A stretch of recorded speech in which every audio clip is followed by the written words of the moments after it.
अस्सलाम वालेकुम।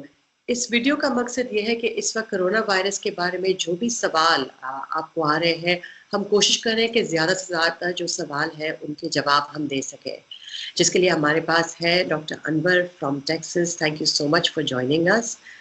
मैं फ़ौरन जाऊंगी पहले सवाल पे, और पहला सवाल ये है कि जैसे फ्लू या नज़ला ज़ुकाम होता है और कोरोना वायरस होता है, हमें कैसे पता कि ये फ्लू है या कोरोना वायरस है?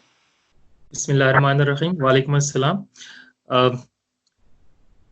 Corona virus is a respiratory virus और इसके बहुत सारी अलामात मैच करती हैं किसी और रेस्पिरेटरी वायरस से। इसके अंदर नज़ला, ज़ुकाम, फीवर होगा, लेकिन जो अब तक तहकीक सामने आई है उससे पता चलता है कि this particular virus has more affinity to go into and infect the lung. तो अमूमन पेशेंट्स इस वायरस की बीमारी में खांसी और सांस लेने में दिक्कत की तकलीफ बताते हैं। तो अगर निमोनिया या फिर सांस लेने में दिक्कत है तो फिर इसका मतलब है ये कोरोना वायरस हो सकता है। अच्छा, ये सुनने में आ रहा है कि जैसे गर्मियों का मौसम आएगा, 27 डिग्री से ज़्यादा जब टेम्परेचर होगा, तो ये होता है कि ये वायरस जो है ये ख़त्म भी हो जाए या फैलेगा नहीं उस तरह जिस तरह इस वक्त फैल रहा है। क्या इस बात में कोई ट्रूथ है या नहीं है? ऐसा कहना अभी बहुत जल्द होगा।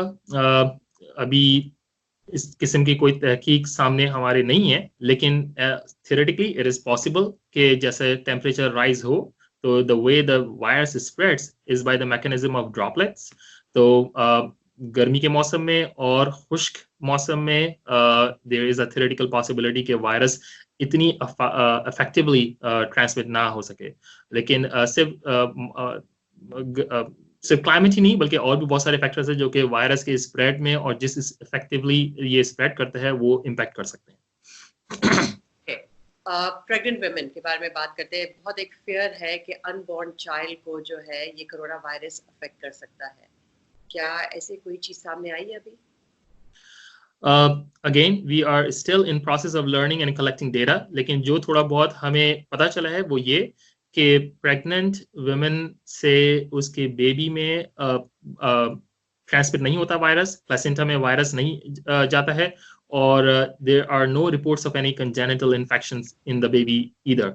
ब्रेस्ट मिल्क में भी वायरस नहीं नजर आता, so it may be safe to breast feed. लेकिन उस वक्त अगर कोई अगर आप को एक्टिव इन्फेक्शन है तो इट्स वेरी नेसेसरी कि आप मास्क से कवर करें ताकि बेबी को डायरेक्टली रेस्पिरेटरी ड्रॉपलेट्स के जरिए इन्फेक्शन ना जाए। अच्छा, ये जब कोरोना वायरस का इस वक्त कोई वैक्सीन नहीं है, जब उसकी कोई दवाई नहीं है, तो अस्पताल में डॉक्टर्स पेशेंट को किस तरह ट्रीट कर रहे हैं?